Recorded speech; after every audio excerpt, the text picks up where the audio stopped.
انسانیت کو اشرف المخلوقات بنایا اور بے شمار نعمتوں سے ہمیں اور آپ کو نوازا. بعدہ لاکھوں کروڑوں درود و سلام کو تمام انبیاء علیہم السلام والسلام پر، خصوصاً آخری نبی تاجدار مدنی جناب محمد اکرم صلی اللہ علیہ وسلم پر. اللهم صل على محمد وعلى آل محمد كما صليت على إبراهيم وعلى آل إبراهيم إنك حميد مجيد. اللهم بارك على محمد وعلى آل محمد كما باركت على إبراهيم وعلى آل إبراهيم إنك حميد مجيد. محترم سامعین کرام، حضرات گرامی، اللہ رب العالمین کا شکر و احسان ہے کہ اللہ رب العالمین نے ہم تمام مومنین و مومنات کو مسجد میں باجماعت نماز ادا کرنے کے لیے اکٹھے ہونے کی توفیق عنایت فرمائی ہے. اللہ رب العالمین سے دعا کرتے ہیں کہ رب العالمین ہم تمام لوگوں کی عبادات کاوشوں کو قبول فرمائے. آمین یا رب العالمین. محترم سامعین کرام، قرآن کریم کی سورہ فاطر آیت نمبر 43 آپ کے سامنے تلاوت کی گئی ہے، جس مناسبت سے آج کے خطبے میں آپ کے سامنے ایک بہت ہی اہم ٹاپک کے حوالے سے گفتگو کر رہی ہے. اور یہ ٹاپک ہر دور میں ہر قوم والوں نے اپنایا ہے، آزمایا ہے، لیکن یہ باتیں الٹی اسی کے اوپر لوٹ گئی ہیں. وہ ٹاپک یہ ہے کہ بری چال کا برا انجام. ہر دور اور ہر قوم نے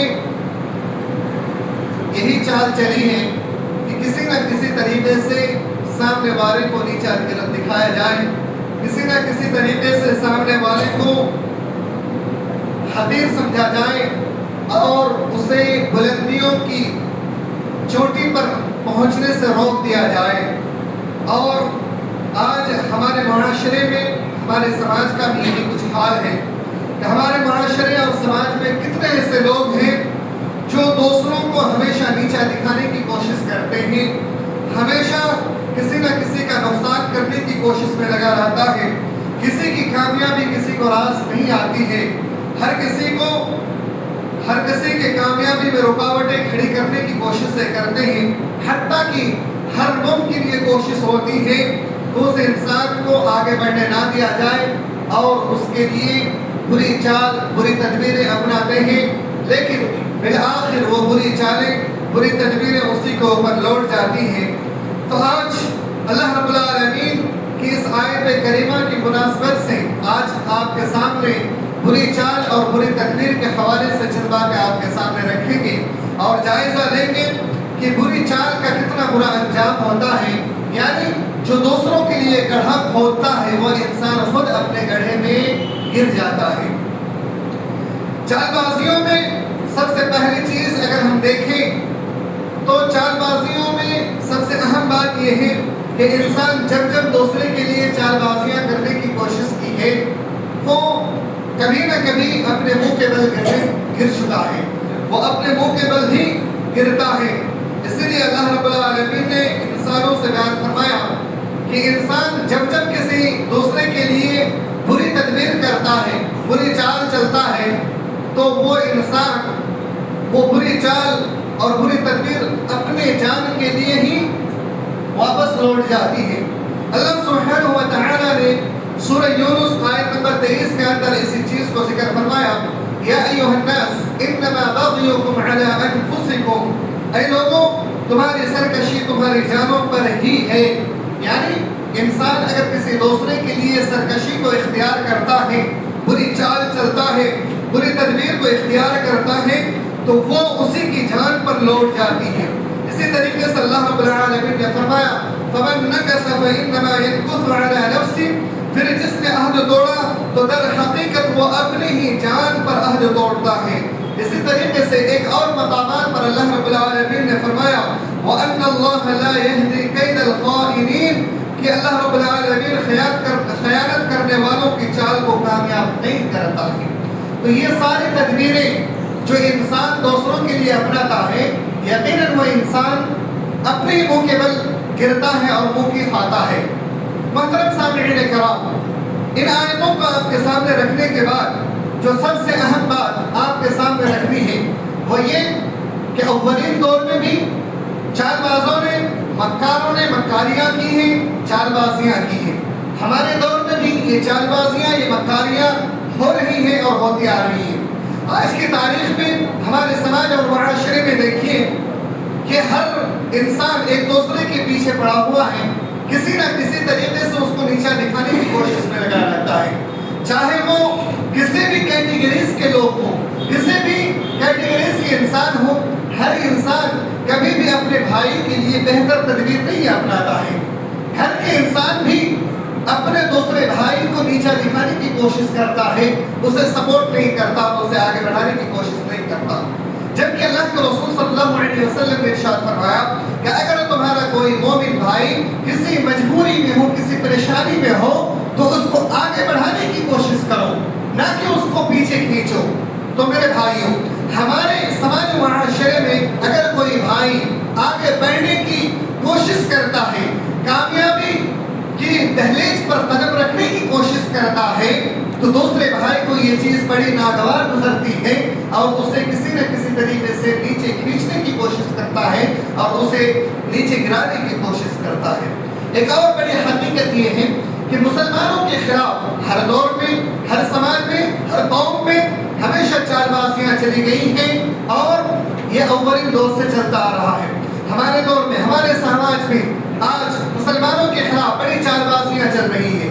خاص طور سے آج کی تاریخ میں جو 3 ملکوں کے درمیان جنگ چھڑی ہے، ان 3 ملکوں کے درمیان جو جنگ چل رہی ہے، اس میں اصل مقصد، اصل ٹارگٹ اگر آپ دیکھ لیں تو مسلم ممالک ہمارے سامنے ہیں. مسلم ممالک کو ہر طرح سے نیچا دکھانے کی اور اس کو نیست و نابود کرنے کی، ختم کرنے کی ناپاک کوششیں کی جا رہی ہیں. آج کی تاریخ میں جس انسان کی، جس ملک کی مسلمان سماج سپورٹ پہ لگے ہوئے ہیں، در حقیقت وہ انسانیت کے نام پہ انسانیت کا ایک درندہ ہے. حقیقت تو یہ ہے، آج یہ بڑی تلخ حقیقت ہے کہ آج پوری سماج، پورا مسلم معاشرہ ایران کو اپنا رہبر سمجھتی ہے. لیکن کیا آپ کو معلوم ہے کہ یہی ایران جو لاکھوں کروڑوں مسلمان کو قتل عام کیا تھا، اور یہی ایران آج بھی جب آپس میں جنگ چھڑی ہے ایران اور اسرائیل کی، لیکن یہ اصل نشانہ کن کو بنایا ہے؟ عرب ممالک کو بنایا ہے. اگر 15% ایران کی اور اسرائیل کا نقصان ہے تو 85% مسلمان ممالک کو وہ نقصان کر رہے ہیں.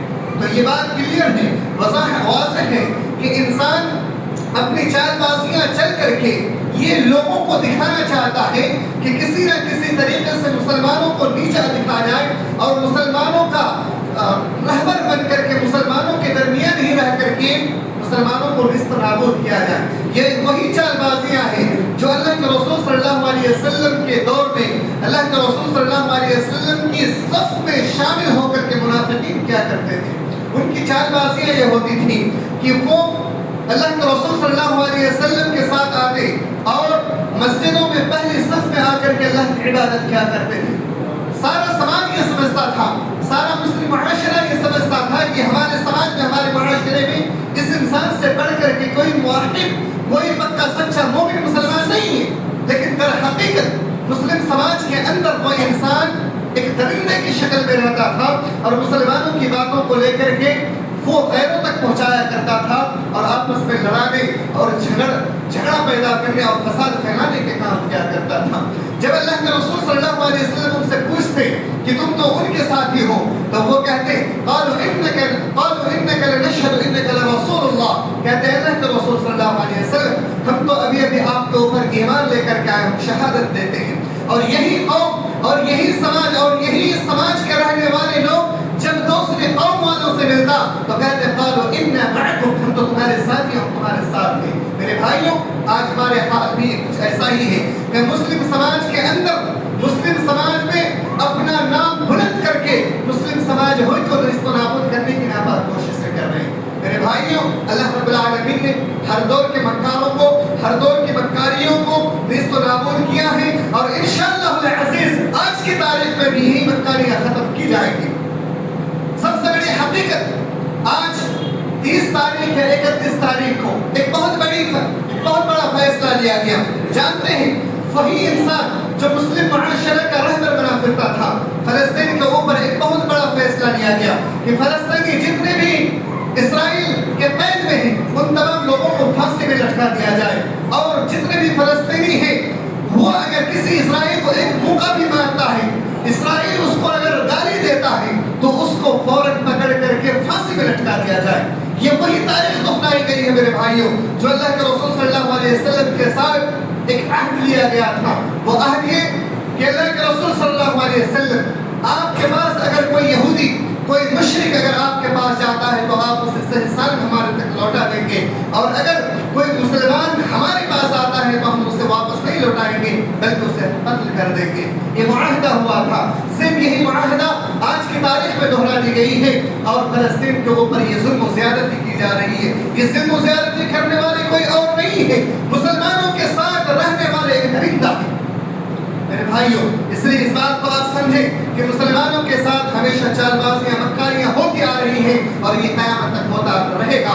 لیکن آپ کو ڈرنے کی ضرورت نہیں ہے. ہر دور میں جب جب مسلم معاشرے کے ساتھ مکاریاں چال بازیاں ہوئی ہیں, ایک نہ ایک دن منہ کے بل گرا ہے اور اسے نیست و نابود کا سامنا کرنا پڑا ہے. اور انشاءاللہ العزیز آج یہ جو فیصلہ لیا گیا ہے یقیناً اس کے خلاف انشاءاللہ ایک دن آئے گا کہ یہ چال بازیاں انہیں کو اوپر لوٹیں گی اور ان کی یہ ساری مکاریاں بھی انہیں کو اوپر لوٹ کر کے رہیں گی انشاءاللہ العزیز. میرے بھائیوں, ہم دیکھتے ہیں تاریخ کے حوالے سے کہ سب سے پہلے یہ چال بازیاں حضرت نوح علیہ السلام کے ساتھ ان کے قوم والوں نے چلی تھی. نوح علیہ السلام جنہوں نے 950 سال تک اپنے قوم کے لیے, اپنی معاشرہ کے لیے دعوت و تبلیغ کرتے رہے, ایک اللہ کی طرف بلاتے رہے, لیکن ان لوگوں نے ہمیشہ ٹھکارا, ان لوگوں نے ہمیشہ انکار کیا. حتیٰ کہ یہ بھی کہہ بیٹھا کہ اے نوح, اگر تم اپنی بات سے, اپنے کلمات سے انکار نہیں کیا اور ایک اللہ رب العالمین کے وحدانیت کا انکار نہیں کیا تو یقین مانو اے نوح ہم تمہیں سنسار کر دیں گے. قالوا لئن لم تنتهِ يا نوح لتكونن من المجرومين.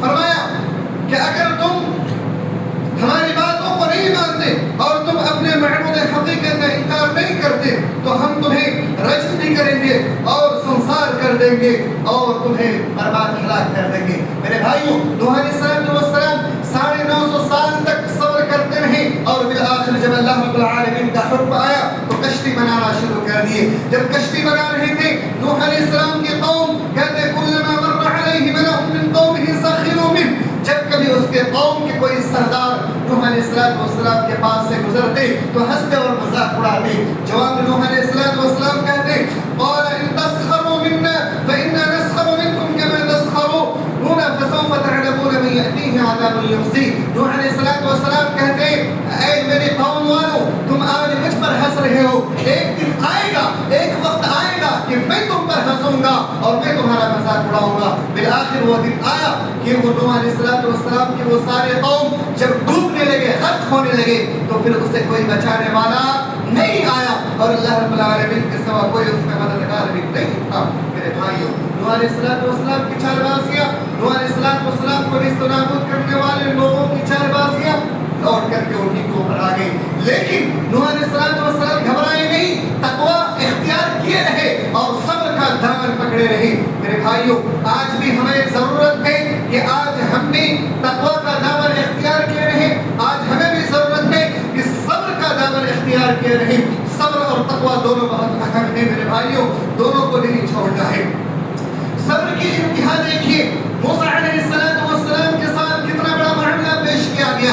موسیٰ علیہ السلام جس وقت پیدا ہوئے اس وقت کسی راہب نے یا کسی حواریوں نے, کسی نجومی نے فرعون سے کہہ دیا کہ دیکھو تمہارے دربار میں ایک ایسا بنی اسرائیل کا بیٹا پیدا ہونے والا ہے جو تمہارا مقابلہ کرے گا اور تمہارا تختہ پلٹ کر کے رکھ دے گا.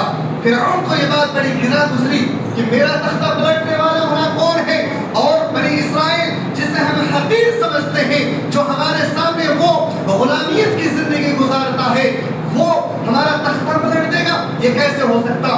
تو اس میں ایک تدبیر چلی, ایک چال چلی. چال یہ تھی یذبح ابناءهم ويستحيي نساءهم. انہوں نے ایک چال چلی کہ ان کے سارے لڑکوں کو ختم کر دیا جائے, ذبح کر دیا جائے اور ان کی بیٹیوں کو چھوڑ دیا جائے. بالآخر یہ سلسلہ چلتا رہا. جب دیکھا کہ بنی اسرائیل کے سارے جتنے بیٹے پیدا ہو رہے سب کو قتل کر دیا جا رہا ہے تو انہی میں سے ایک نے کہا کہ اگر یہی سلسلہ چلتا رہا تو یقین مانیے ایک دن آئے گا جو ہماری غلامی کرنے والا کوئی نہیں ہوگا. تو پھر ایک دوسری چال چلی. وہ چال یہ تھی کہ 1 سال بچوں کو ذبح کر دیا جائے اور 1 سال جتنے بھی لڑکے پیدا ہوں گے سب کو چھوڑ دیا جائے. اور پھر موسیٰ علیہ السلام اسی سال پیدا ہوئے جس سال بچے کو ذبح کرنے اور قتل کرنے کا دن تھا. لیکن اللہ رب العالمین کی حکمت دیکھیے. اللہ رب العالمین نے موسیٰ علیہ السلام کی ماں کی طرف وحی کیا کہ تم گھبراؤ نہیں, تم اپنی دودھ بھی پلاؤ اور اسے صندوق میں ڈال کر کے دریا میں ڈال دو. موسیٰ علیہ السلام کی ماں نے ایسا ہی کیا اور پھر موسیٰ علیہ السلام کی پرورش دشمن کے ہاتھوں فرعون کے ہاتھوں کیا اور پھر اللہ رب العالمین نے فرعون کو موسیٰ علیہ السلام کے ہاتھوں کی ذلیل و رسوا کر دیا.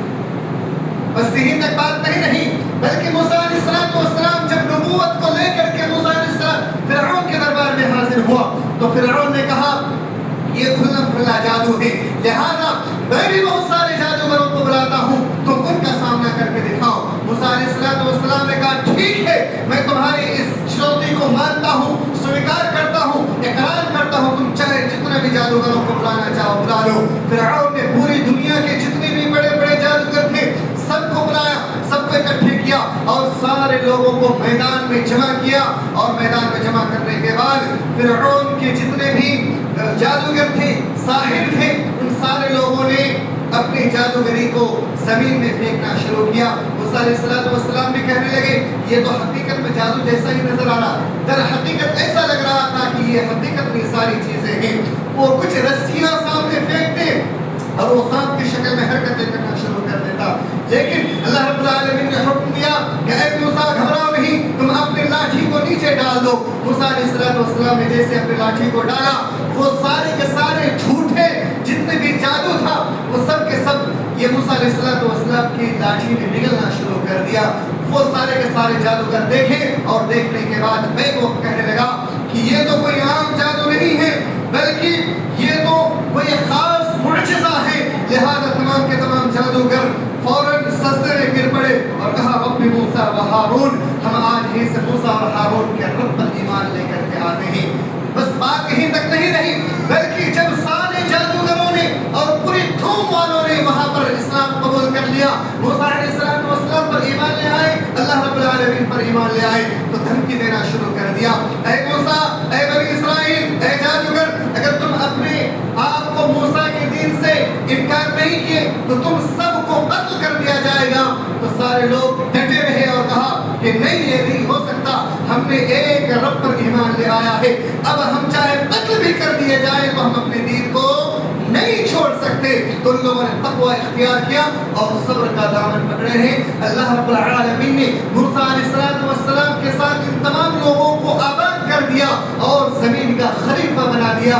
اور یہی تک بات نہیں رکی بلکہ آنے والے وقتوں میں سارے پیغمبر کو بنی اسرائیل ہی کے قوم سے اللہ رب العالمین نے عطا فرمایا, انبیاء بنا کر کے ان کو یہ معجزہ اور یہ بلند مقام و مرتبہ عطا کیا اور فرعون کو نیست نابود اور ذلیل و رسوا کر دیا. میرے بھائیوں, اس لیے تقوی اور صبر کا دامن آج بھی ہمیں اور آپ کو پکڑے رہنا ہے. کیا آپ نے ابراہیم علیہ السلام کا واقعہ کو نہیں سنا؟ ابراہیم علیہ السلام نے بھی کچھ ایسا ہی ابراہیم علیہ السلام کے ساتھ بھی کیا گیا.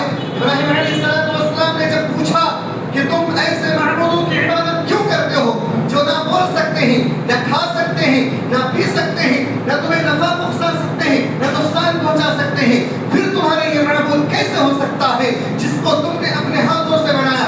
یہ کیسا معبود ہے کہ جسے تم نے اپنے ہاتھوں سے بنایا؟ وہ معبود ہو ہی نہیں سکتا جسے تم نے اپنے ہاتھ سے بنایا ہو, بلکہ معبود تو وہ ہے جس نے یہ پوری کائنات کو پیدا کیا, تمہیں بھی پیدا کیا, ہمیں بھی پیدا کیا. لہذا قوم والوں نے کہا اے ابراہیم, اگر تم اپنی باتوں سے باز نہیں آتے تو تمہیں سنسار کر دیا جائے گا. بالآخر ابراہیم علیہ السلام کو چال چل کر کے آگ میں ڈال دیا, لیکن اللہ رب العالمین نے ابراہیم علیہ السلام کو بھی نجات دے دی. اس آگ کو ٹھنڈکوں والی, سکونوں والی آگ بنا دیا. قلنا یا نار کونی بردا وسلاما علی ابراہیم, اللہ رب العالمین نے کہا اے آگ, ابراہیم کے لیے تو سلامتی والی ٹھنڈی آگ بن جا, اور سلامتی والی آگ بن گئی. میرے بھائیوں, اللہ کے رسول صلی اللہ علیہ وسلم کے دور میں, اللہ کے رسول صلی اللہ علیہ وسلم کے دور میں بھی یہی چال بازیاں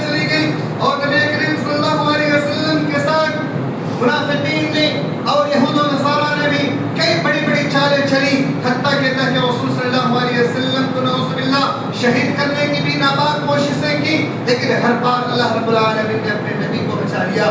ایک مرتبہ اللہ کے رسول صلی اللہ علیہ وسلم سفر کر رہے تھے، سفر کے دوران منافقین کی یہ چال چلی کہ یہ راستہ ہے، یہ پہاڑیوں کے درمیان والا راستہ ہے، اس راستے سے جب محمد رسول اللہ صلی اللہ علیہ وسلم کا اور ان کے ساتھیوں کا گزر ہوگا تو منافقین نے کچھ یہودیوں کے ساتھ مل کر کے پہاڑ کے اوپر بڑے بڑے چٹان اور پتھروں کو لے کر کے تیار تھے کہ جیسے یہاں سے گزر ہوگا تو محمد صلی اللہ علیہ وسلم کے اوپر گرا دیا جائے گا، لیکن اللہ رب العالمین نے وحی کے ذریعے سے خبر دے دی اور پھر راستہ ہی بدل گیا۔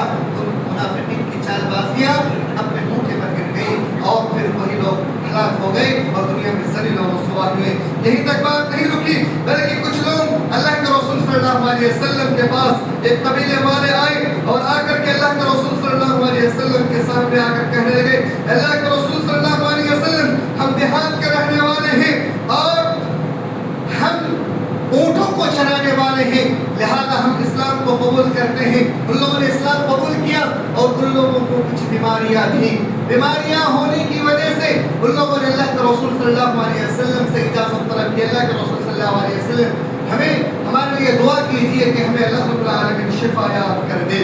تو اللہ کے رسول صلی اللہ علیہ وسلم نے کہا کہ سن لو کہ تم لوگ اسلام قبول کر چکے ہو، لہذا تم مدینے میں جو بیت المال کے چراگاہ ہیں، بیت المال میں جو اونٹ رکھے ہوئے ہیں، تم اونٹ کے پاس چلے جاؤ۔ اونٹ کے کچھ چرواہے تھے، ان اونٹ کے چرواہوں کے پاس اللہ کے رسول صلی اللہ علیہ وسلم نے ان لوگوں کے پاس بھیج دیا اور کہا کہ جاؤ جا کر کے تم ان اونٹوں کا دودھ اور پیشاب پینا۔ اللہ کے رسول صلی اللہ علیہ وسلم نے ان لوگوں سے کہا کہ تم دودھ اور پیشاب پینا، تمہیں شفا یابی مل جائے گی۔ چنانچہ ان لوگ وہ لوگ گئے اور جا کر کے دودھ اور پیشاب پیا، ان لوگوں کو شفا یابی مل گئی۔ پھر ان لوگوں نے اسلام سے انکار کر دیا۔ انکار کرنے کے بعد ان لوگوں نے چال چلی کہ یہاں پر تو بہت سارا اونٹ ہے اور ہم لوگ اونٹ کے چرواہے ہیں، ہم تو کھیتی باڑی کرنے والے لوگ ہیں، کیوں نہ ان چرواہوں کو قتل کر دیا جائے اور اونٹ کو لے کر کے یہاں سے بھاگ جایا جائے۔ ان لوگوں نے ایسا ہی کیا۔ اللہ کے رسول صلی اللہ علیہ وسلم کے وہ سپاہی جو اونٹوں کے رکھوالے تھے، ان لوگوں کے ساتھ ان لوگوں نے ایسا ہی کیا اور کیا کیا کہ وہ لوگ اونٹوں کو لے کر کے تو بھاگے ہی، ساتھ میں اللہ کے رسول صلی اللہ علیہ وسلم کے وہ سپاہی جو اونٹوں کے رکھوالے تھے، ان لوگوں نے ایک ہاتھ اور ایک پیر کو کاٹ دیا۔ کاٹنے کے بعد وہیں پر ان لوگوں نے شہید کر ڈالا اور ہاتھ اور پیر سیدھا نہیں کاٹا بلکہ الٹے قسم سے کاٹا، یعنی دایاں ہاتھ تو بایاں پیر، بایاں ہاتھ تو دایاں پیر، اس طریقے سے کاٹ کر کے ان لوگوں نے شہید کر دیا۔ اور پھر جب اللہ کے رسول صلی اللہ علیہ وسلم کو اس کے بارے میں خبر ملی، اللہ کے رسول صلی اللہ علیہ وسلم نے کہا کہ اے میرے صحابیوں، جاؤ جا کر کے ان لوگوں کو پکڑ کر کے لے کے آؤ۔ اللہ کے رسول صلی اللہ علیہ وسلم کے حکم سے صحابہ کرام گئے اور ان کو پکڑ کر کے لے کر کے آئے، اور پھر اللہ کے رسول صلی اللہ علیہ وسلم نے ان لوگوں کے ساتھ وہی معاملہ اختیار کیا جو ان لوگوں نے اختیار کیا کہ ان کے دائیں ہاتھ بائیں پیر یا بایاں ہاتھ اور دائیں پیر کو کاٹ دیا گیا، اور پھر سوئی کو آگ میں بہت تیز تپایا گیا اور سوئی کو تپانے کے بعد اس کے آنکھوں میں ڈال دیا گیا، اور حتیٰ کہ وہ لوگ منہ کے بل گر پڑے اور وہیں پر وہ لوگ تڑپ تڑپ کر کے مر گئے۔ تو میرے بھائیوں، جب مسلمانوں کے ساتھ لوگوں نے ظلم و زیادتی کا پہاڑ توڑنے کی کوشش کی ہے، ظلم و زیادتی کرنے کی کوششیں کی ہے، تو اللہ رب العالمین نے اسے دنیا ہی میں ہلاک و برباد کیا ہے۔ اس طریقے سے کئی سارے واقعات ہیں جس سے ہمیں پتہ چلتا ہے کہ اللہ رب العالمین نے ہر دور میں مومنین کی، متقین کی اور صابرین کی اللہ رب العالمین نے ہمیشہ مدد کرتا رہا ہے اور قیامت تک کرتا رہے گا۔ آج کی تاریخ میں آپ سے بس اتنا ہی کہوں گا کہ آج ہمیں اور آپ کو جس چیز کی ضرورت ہے وہ صبر ہے اور تقویٰ ہے۔ اگر ہم صبر اور تقویٰ کی دعوت کو پکڑے رہیں گے تو یقیناً اللہ رب العالمین کی مدد آئے گی، اور وہ مومن ہو ہی نہیں سکتا جس کے ساتھ اللہ رب العالمین کی آزمائش نہ آئے۔ اللہ رب العالمین کی آزمائش آنا ہی ہے، ہر مومن کے ساتھ یہ معاملہ اختیار کیا جائے گا۔ میرے بھائیوں، جب آپ مومنین بن جائیں گے تو اللہ رب العالمین کی آزمائشیں آپ کے ساتھ آئیں گی، اور ان آزمائشوں میں جو غیر لوگ ہوں گے، یعنی غیر مومنین ہوں گے، غیر مسلمین ہوں گے، وہ آپ کے اس تقویٰ اور پرہیزگاری پر آپ پر ہنسے کے مذاق اڑائیں گے۔ اللہ رب العالمین نے اسی چیز کو بیان فرمایا، ان تمسسکم حسنۃ تسؤہم، اگر تمہیں کوئی بھلائی پہنچے تو انہیں بہت ہی